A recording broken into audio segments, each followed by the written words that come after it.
Welcome students. तो आज आपका न्यू चैप्टर स्टार्ट करेंगे, आपका 14th chapter light and the formation of shadow. So chapter को वीडियो के थ्रू समझते हैं स्टूडेंट्स। सो स्टार्ट करते हैं। स्टूडेंट्स आज आपका न्यू चैप्टर स्टार्ट करेंगे, आपका 14 chapter light and the formation of the shadow. So students, इस चैप्टर में हम लोग पढ़ने वाले लाइट के बारे में, रोशनी के बारे में, और पढ़ने वाले हैं हम formation of shadow. So student, आज आपको पता चल जाएगा कि हमारा जो शैडो होता है, हमारी जो परछाई होती है, वो किस तरह से बनती है और लाइट का उसमें क्या रोल होता है स्टूडेंट। सो आज हम इन सारी चीज़ों के बारे में आपके 14 चैप्टर में पढ़ने वाले हैं। लाइट के बारे में आपके चैप्टर में पढ़ने वाले हैं, और किस तरह से आपकी परछाई फॉर्म होती है, किस तरह से आपकी परछाई बनती है, वो हम इस चैप्टर में आज पढ़ेंगे स्टूडेंट्स। सो इससे पहले हमने आपका 13 चैप्टर खत्म किया था, साउंड। सो आज आपका 14 चैप्टर स्टार्ट करते हैं, light and the formation of a shadow. So start करते हैं students.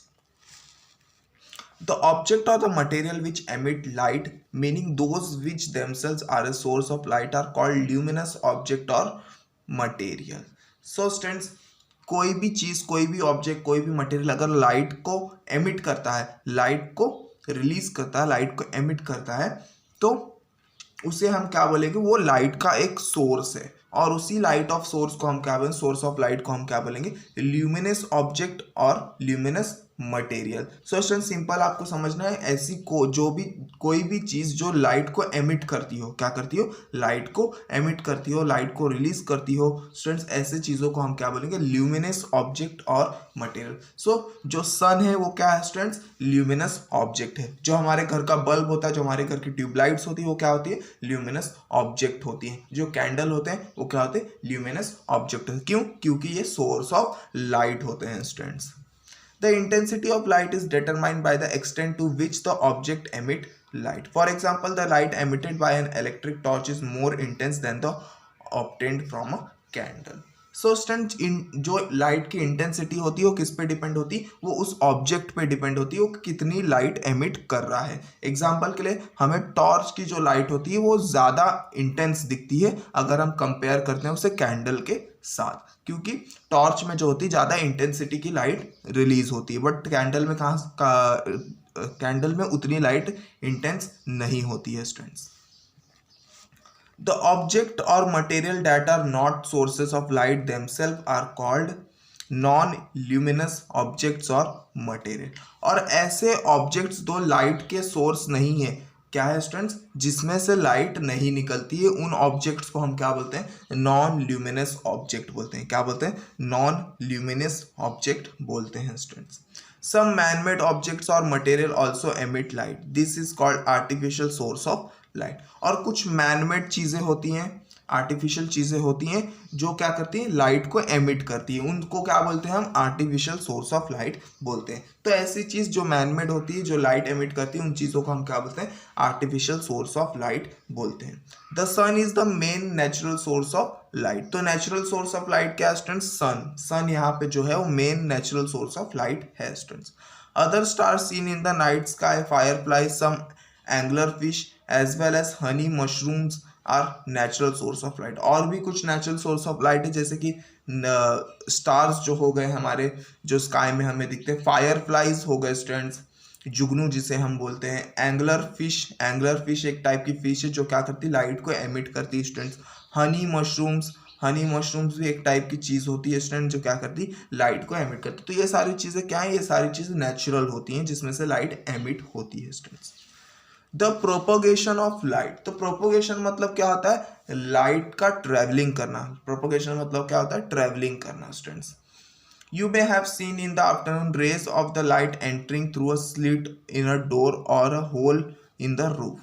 As these rays of light from the slit or the hole move towards the floor and the dust particle in their way are seen clearly. तो students, आप सभी ने ये सारी चीज़ें देखी होंगी स्टूडेंट्स।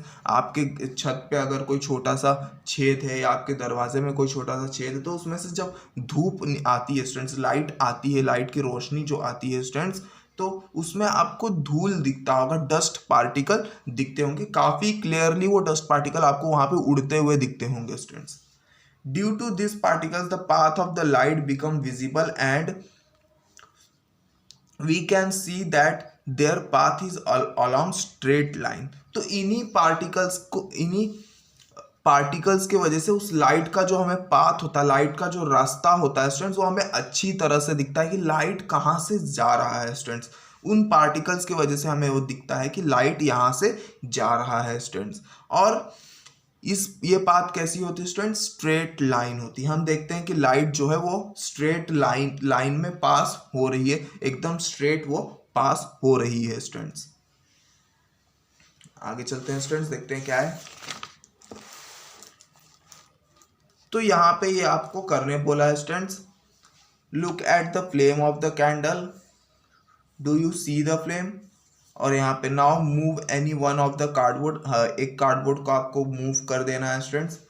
तो why do you not see the flame, तो आपको फ्लेम दिखेगा कि नहीं दिखेगा। यहाँ पे देखो स्टूडेंट्स, अगर आप इस होल को, पूरे तीनों होल को सेम लाइन में रखेंगे तो आपको ये फ्लेम दिखेगा, बट एक भी कार्डबोर्ड को अगर आप इधर उधर करते तो क्या होगा, आपको ये फ्लेम नहीं दिखेगा। तो इससे ये साबित हो रहा है कि लाइट की जो रेज होती हैं वो कैसे ट्रेवल होती है, स्ट्रेट लाइन में पास होती है, स्ट्रेट लाइन में ट्रेवल होती है। अगर लाइट की रेज स्ट्रेट लाइन में ट्रेवल नहीं होती तो क्या होता था स्टूडेंट्स, आपको यहाँ पे भी वो फ्लेम दिखता था स्टूडेंट्स। आगे चलते देखते हैं स्टूडेंट्स। यहाँ पे भी एक एक्सपेरिमेंट वाला है, जैसे कि यहाँ पे आप ट्यूब ले लो, यहाँ पे कैंडल ले लो, आप जब स्ट्रेट देखेंगे तो आपको ये फ्लेम दिखेगी, जब आप इससे टेढ़ा करके देखेंगे तो ये आपको ये फ्लेम नहीं दिखेगी। तो इससे क्या साबित होता है स्टूडेंट्स, इससे ये साबित होता है कि लाइट जो होती है वो क्या करती है, स्ट्रेट लाइन में ट्रेवल करती है स्टूडेंट्स।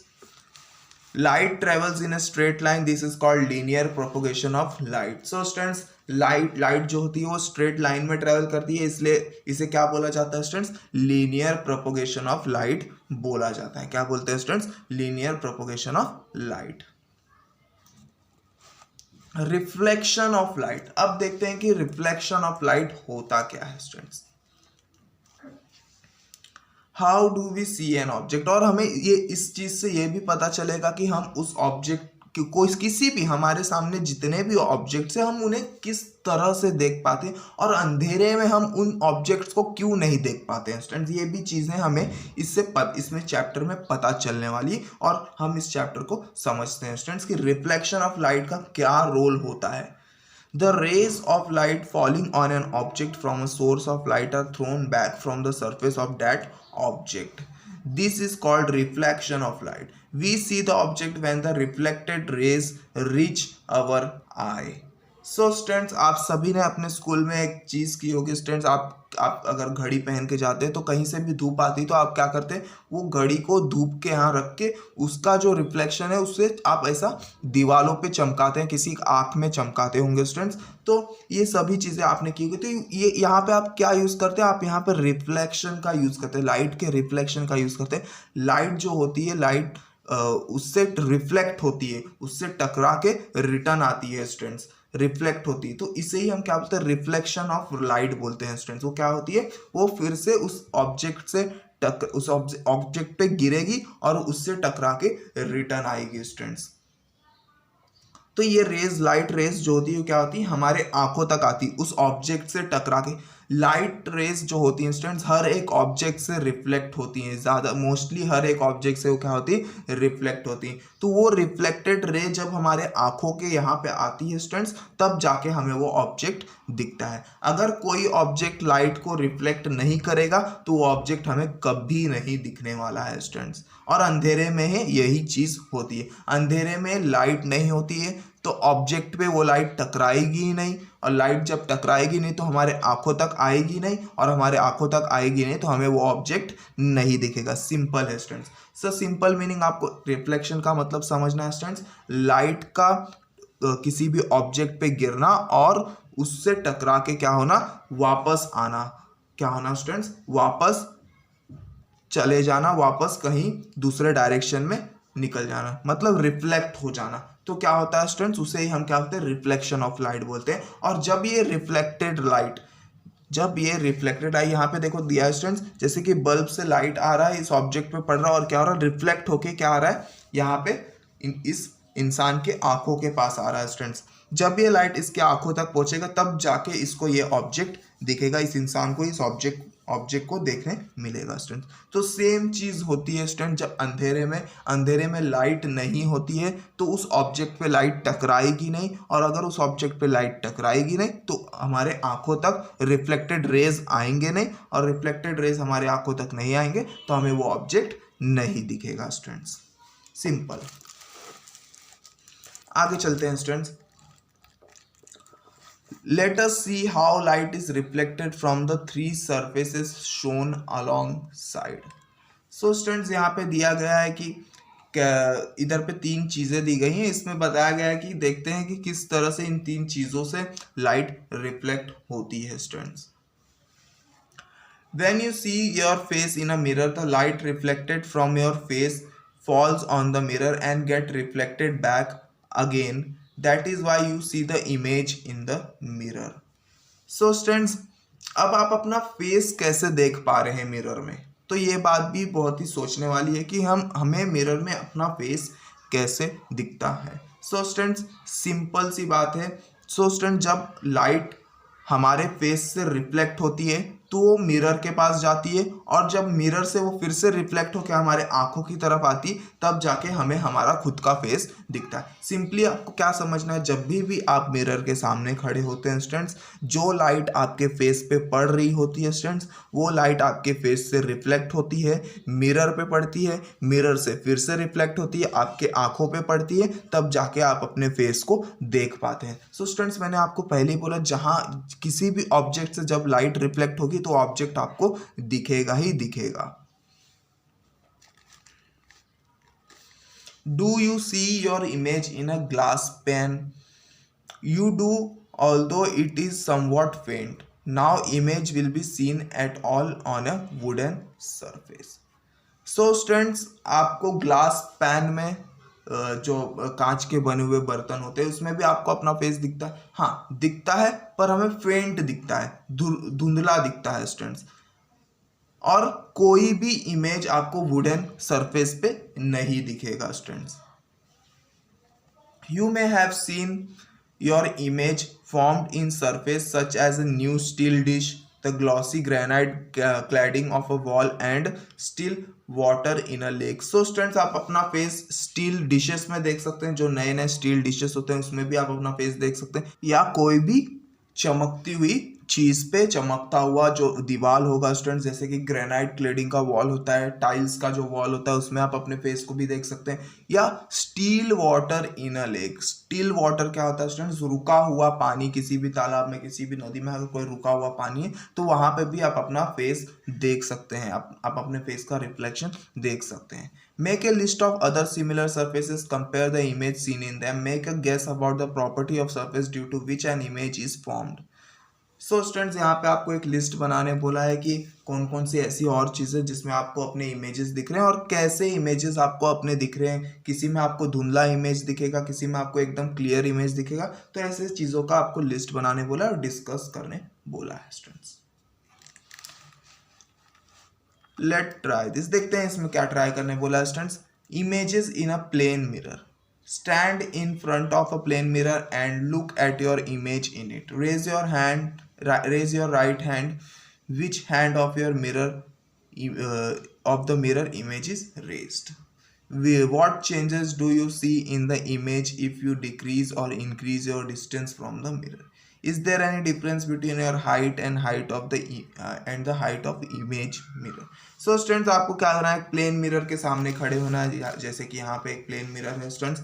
सो इसमें क्या करना है, आपको अपना राइट हैंड उठाना है या लेफ्ट हैंड उठाना है, और आपको देखना है कि इमेज में कौन सा हैंड उठा है, ऊपर उठा है, राइट या लेफ्ट। और आपको आगे पीछे होके भी देखना है स्टूडेंट्स कि इमेज जो फॉर्म हो रही है इमेज जो फॉर्म हो रही है मिरर में, उसकी हाइट कितनी है, कम हो रही है या ज़्यादा हो रही है, वो भी देखना। और अगर उसमें क्या डिफरेंस आ रहा है क्या डिफरेंस आ रहा है मिरर में और आपके ओरिजिनल हाइट में, वो भी आपको देखना है कि कैसे क्या हो रहा है students. The left and right side of the original object appear to be exchanged in the mirror. The image is as far behind the mirror as the object is in front of it. The size of image is the same as that of object. So students, यहाँ पे answers भी दे दिया students कि यहाँ पे जो original side होता है स्टूडेंट्स वो चेंज हो जाता है, मिरर में क्या हो जाता है, उल्टा हो जाता है, एक्सचेंज हो जाता है students. The image is as far behind the mirror as the object is in front of it. So students आप जितना फ्रंट में जाओगे उतना ही इमेज क्या होगा स्टूडेंट्स, फार बिहाइंड होते जाएगा, मिरर के क्या होते जाएगा, फार बिहाइंड होते जाएगा स्टूडेंट्स। और इमेज का साइज सेम रहने वाला है, चाहे आप उस साइज को दूर उस ऑब्जेक्ट को दूर रखें और या तो पास रखें, जो भी इमेज मिरर में फॉर्म होगी, जो भी रिफ्लेक्शन मिरर में फॉर्म होगी वो सेम साइज की होने वाली, सेम हाइट की होने वाली है स्टूडेंट्स।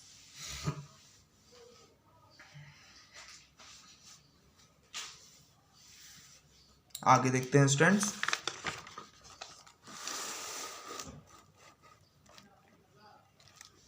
अब पिन होल कैमरा।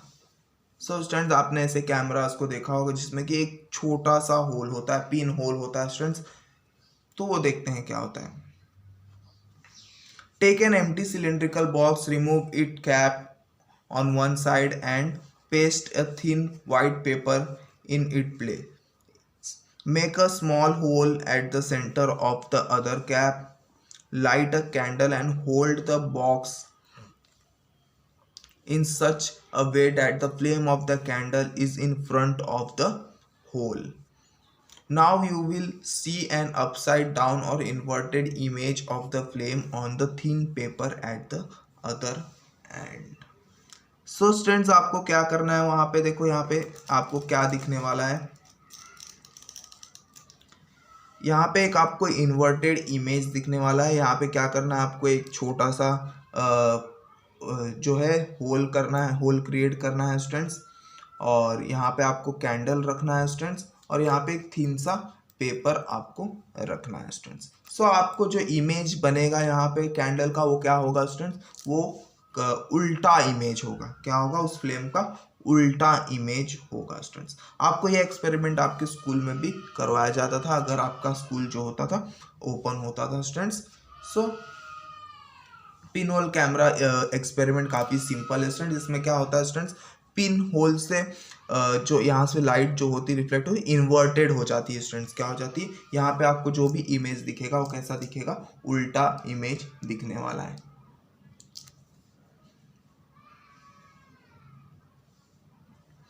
आगे देखते हैं students. The picture shows transparent, opaque, translucent window panes, spot them. So students यहाँ पे क्या है, एक में आपको क्लियरली दिख रहा है, एक में आपको धुंधला दिख रहा है, एक में तो दिख ही नहीं रहा है। सो यहाँ पे वही चीजें बताई, एक में ट्रांसपेरेंट है, एक में ओपेक है, एक में translucent है student. Depending on the nature of the window pane, we may or may not see the object on the other side through it. Identify the transparent, opaque and translucent object among the following: pieces of glass, wax paper, tinted glass, oil paper, white plastic, a tea kettle, a notebook, cloth, water, a wooden cupboard, sheet of notebook. So students आपको मैं इनके मतलब बता देता हूँ क्या होता है स्टूडेंट्स। ट्रांसपेरेंट मतलब जिसके भी आर पार आप देख पाए, क्लियरली आप देख पाए, उसे हम क्या बोलते हैं, ट्रांसपेरेंट बोलते हैं। ओपेक मतलब जिसके आर पार आप थोड़ा भी नहीं देख पाएंगे, उसे हम क्या बोलते हैं, ओपेक बोलते हैं। ट्रांसल्यूसेंट मतलब धुंधला धुंधला, जिसके भी उस पार आप धुंधला धुंधला देख पाते, कोई भी ऑब्जेक्ट के पार अगर आप धुंधला देख पा रहे हैं तो उसे हम क्या बोलते हैं, ट्रांसल्यूसेंट बोलते हैं। तो इन सारी चीज़ों में से कौन सा और ट्रांसपेरेंट है, कौन सा ओपेक है, कौन सा ट्रांसलूसेंट है, आपको वो टिक करना है स्टूडेंट्स। सो यहाँ पे उनके डेफिनेशंस भी देते हैं। Material through which light passes is said to be a transparent. So students जिस भी मटेरियल से लाइट जो होती है वो पास हो जाएगी, उसे हम क्या बोलेंगे, ट्रांसपेरेंट बोलेंगे। The material through which light does not pass is said to be opaque. और ऐसे मटेरियल जिससे कि लाइट ना पास हो पाए उसे हम क्या बोलेंगे, ओपेक बोलेंगे। The material through which light passes partially is said to be translucent. और ऐसा मटेरियल जिसमें से कि आधी लाइट पास हो स्टूडेंट, सिर्फ क्या हो, आधी लाइट पास हो, उस ऑब्जेक्ट को हम क्या बोलेंगे स्टूडेंट्स, ट्रांसलूसेंट ऑब्जेक्ट बोलेंगे स्टूडेंट्स। अब बात करते हैं students formation of shadow. Light की बात हमने यहाँ पे कर ली है स्टूडेंट्स, अब हम बात करेंगे फॉर्मेशन ऑफ शैडो की। Take an electric torch, flash it light on a wall. Now make your friend stand in between the torch and the wall. What happens? So students, यहाँ पे आपको एक लाइट जलानी है, यहाँ पे आपको अपना एक फ्रेंड को खड़ा करना है और लाइट जला के देखनी, तो आपको यहाँ पे एक शैडो फॉर्म होते हुए दिखेगा। तो ये शैडो कैसे बन रहा है वो भी समझना जरूरी है। देखते हैं कैसे क्या हो रहा है स्टूडेंट्स यहाँ पे। If an opaque object comes in the way of light source, light does not pass through it. As a result, the light does not reach a wall or any other object on the other side of the object. That part remains dark. This dark part is called the shadow of the object. तो simple meaning है student, simply आपको क्या समझना है कि shadow कैसे form हो रहा है। तो देखते हैं स्टूडेंट्स, किसी भी ओपेक ऑब्जेक्ट से, किसी भी ओपेक मतलब जिसमें से लाइट ना पास हो पाए, तो किसी भी ओपेक ऑब्जेक्ट जिसमें से लाइट नहीं पास हो पाती है स्टूडेंट्स, तो क्या होता है कि लाइट उस ऑब्जेक्ट से तो पास नहीं हो पा रही, बट आजू बाजू से वो क्या होती है, आजू बाजू वाली जो लाइट होती है वो तो गुजर जाती है। जैसे कि इस पर्सन की अगर हम बात करते हैं तो इतने इतने एरिया से लाइट नहीं पास हो पाएगी, पर इसके आजू बाजू में जो लाइट होगी वो तो सीधा वॉल के पास हो जाएगी, वॉल के पास पहुंच जाएगी ना स्टूडेंट्स। सो ऐसे में क्या होता है स्टूडेंट्स कि जहां पे लाइट नहीं पास हो पा रही है वहां पे क्या होता है, वो पोर्शन डार्क हो जाता है। क्या हो जाता है, वो पोर्शन डार्क हो जाता है, अंधेरा हो जाता है उस पोर्शन में स्टूडेंट, जहां पे लाइट नहीं पास हो पा रही। तो सिंपल स्टूडेंट्स, अब यहाँ पे तो लाइट पहुंच पा रही, ये सारे एरिया में तो लाइट पहुंच रही, मतलब ये एरिया तो डार्क नहीं होगा, बट जिस एरिया में लाइट, इतने एरिया में लाइट नहीं पहुंच पा रही है, वॉल के पास नहीं पहुंच पा रही है लाइट, यहीं पे रुक जा रही है, तो ये पोर्शन कैसा हो गया, डार्क पोर्शन हो गया, अंधेरे वाला पोर्शन हो गया। और इसी को हम क्या बोलते हैं students, shadow of the object बोलते हैं, परछाई बोलते हैं, क्योंकि ये पार्ट डार्क रह जाता है, क्योंकि लाइट यहाँ तक नहीं पहुंच पाती है students. Ask your friend to stand at a certain distance from you in a big room and obtain the shadow of your friend on the wall with the help of a torch. Now carry out the following observation, observe and make a note of the changes taking place in the shadow. So students, इसमें आपको क्या करना है कि आपको अपने एक friend को एक बड़े से रूम में आपको ये एक एक्सपेरिमेंट करना है स्टूडेंट्स। आपको क्या करना है, सामने से एक बार टॉर्च चला के देखना है, तो देखना है आपको परछाई कैसी बन रही है स्टूडेंट्स। आपको दूर से टॉर्च ला कर देखना है परछाई कैसी बन रही है, तो आपको पास से आके देखना है टॉर्च जला के परछाई कैसे बन रही है, आपको ऊपर से टॉर्च जला के देखना है कि परछाई कहाँ और कैसे बन रही है। Send the friend closer to the wall, तो एक एक्सपेरिमेंट आपको करना है कि आपको अपने फ्रेंड को वॉल के क्लोज लेके जाना है, वॉल के नज़दीक लेके जाना है और लाइट जला के देखना है, टॉर्च जला के देखना है। Ask the friend to come towards you, next you move further away from him and towards him again. Hold the torch high and then low. Go towards the left and then to the right of the friend. तो हर एक position से आपको torch जला के देखना है कि किस तरह का शैडो हमें मिल रहा है स्टूडेंट्स। सो सिंपल है स्टूडेंट्स, अगर हम पास आके लाइट जलाएंगे तो हमें इस तरह का शैडो मिलने वाला है। अगर हम हमारे फ्रेंड को वॉल के पास खड़े होने बोलेंगे तो हमें इस तरह का शैडो मिलने वाला है, क्योंकि लाइट इधर से नहीं पास हो पा रही। सो स्टूडेंट्स, ऐसे ऐसे टाइप ऑफ शैडोज हमें मिलने वाले। अगर हम ऊपर से लाइट जलाते तो हमें इस तरह का शैडो मिलेगा, क्योंकि इतने ही पार्ट से लाइट नहीं पास हो पा रही है स्टूडेंट्स। सो ऐसे ऐसे शैडोज हमें मिलेंगे। The shadow of an object is formed only when light does not pass through the object. The kind of shadow it forms depend upon the relative distances between the source of light, the object and the surface or the screen on which the shadow is formed. So students, किसी भी चीज़ से अगर light नहीं पास हो रही है तो उसका शैडो बनने ही वाला है। अगर कोई भी चीज़ लाइट के सामने आ रही है और लाइट उससे नहीं पास हो पा रही है, तो वो क्या करेगी, उसका शैडो हमें दिखेगा, उस ऑब्जेक्ट का शैडो हमें दिखेगा जो भी उस लाइट को रोक रहा है स्टूडेंट्स। और शैडो का जो साइज होगा स्टूडेंट्स, वो किस पे डिपेंड होता है स्टूडेंट्स, शैडो कैसा होगा, कैसा उसका साइज होगा, कैसा उसका शेप होगा, वो किस पे डिपेंड होता है, वो लाइट, सोर्स ऑफ लाइट के ऊपर डिपेंड होता है और उस ऑब्जेक्ट के ऊपर डिपेंड होता है कि वो कहाँ पे है, वो वाला ऑब्जेक्ट, और सोर्स ऑफ लाइट कहाँ पे। या तो शैडो जहाँ पे पड़ रही है स्टूडेंट्स, शैडो कौन से सरफेस पे पड़ रही है उस पर डिपेंड होने वाला है कि शैडो कैसा बनेगा स्टूडेंट्स। तो इस तरह से क्या होता है स्टूडेंट्स, शैडो का फॉर्मेशन होता है। The shadow of an object formed due to sunlight is long in the morning and evening and short in the afternoon. We can easily note these changes if we observe the trees along the roadside. These changes in the shadow depends on the source of the light, the object, and also on the surface on which the shadow is formed. तो simply आपने ये सारी चीज़ें देखी होंगी students कि जब morning और इवनिंग में जब आप बाहर आते होंगे, सन के सामने होते होंगे, तो स्टूडेंट्स आपको अपनी परछाई लंबी दिखती होगी, बड़ी दिखती होगी, और आफ्टरनून के टाइम, दोपहर के टाइम आपको अपनी परछाई छोटी दिखती होगी। तो ऐसा क्यों होता है स्टूडेंट्स, आपको मैं बता देता हूँ इसका रीज़न क्या है, ऐसा क्यों हो रहा है। सो सिंपल है स्टूडेंट्स, इसका रीज़न कि सन मॉर्निंग के टाइम जो होता है ईस्ट में, इस इधर पे होता है स्टूडेंट्स, और आप जब यहाँ पे खड़े होते हैं स्टूडेंट्स तो आपकी परछाई जो होती है यहाँ पे ऐसी लंबी सी बनती है स्टूडेंट्स, ऐसी लंबी सी बनती है। और जब दोपहर का टाइम जो होता है उस टाइम पे सन क्या होता है, आपके ऊपर होता है, और ऊपर होगा तो लाइट इतने एरिया से पास नहीं हो पाएगी और आपकी परछाई सिर्फ नीचे बनती है स्टूडेंट्स। और शाम के टाइम में फिर से जब सन यहाँ पे आ जाता है स्टूडेंट्स, ईस्ट से वेस्ट में आता है ना सन, तो शाम के टाइम में वेस्ट में जब सन आता है फिर से ये आपके पीछे होगा और यहाँ पे आपको फिर से लंबी सी परछाई आपको दिखेगी स्टूडेंट्स। दोपहर के टाइम वो बीच में रहता है, सन के लिए आपको छोटी परछाई आपको दिखती है स्टूडेंट्स। तो ऐसे ही सुबह से लेके शाम तक आपकी परछाई दोपहर होने तक छोटी हो जाएगी, फिर छोटी से बड़ी होने लगती है स्टूडेंट्स। आगे देखते हैं students.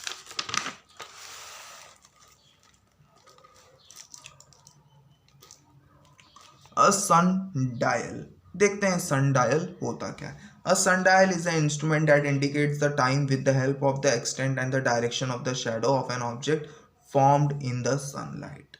Earlier time was measured by placing a stick parallel to the axis of the earth and by noting the positions of its shadow on the dial at different times of the day. The largest sundial is at Jantar Mantar, new Delhi. So student, sundial एक ऐसा instrument था जो time बताता था shadow के हिसाब से students. जो भी सनलाइट से शैडो बनती थी ना स्टूडेंट्स, उसको मेजर करके वो क्या करता था, हमें टाइम बताता था कि 1 बज रहा है या 2 बज रहा है, कितने मिनट हुए। तो ये हमें टाइमिंग पता चलती थी सन डायल के वजह से। सन से जो भी लाइट आती थी उससे जो भी शैडो बनता था स्टूडेंट्स, उससे ये हमें टाइमिंग बताता था स्टूडेंट्स।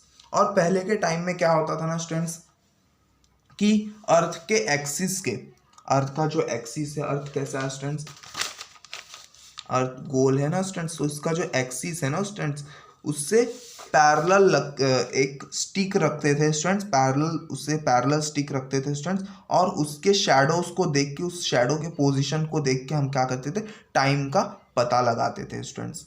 और सबसे लार्जेस्ट सनडायल जो है, सबसे लार्जेस्ट इंस्ट्रूमेंट जो है सनडायल, वो कहाँ पे, जंतर मंतर। जंतर मंतर एक जगह है स्टूडेंट न्यू दिल्ली में स्टूडेंट्स, तो वहाँ पे सबसे बड़ा सनडायल रखा हुआ है।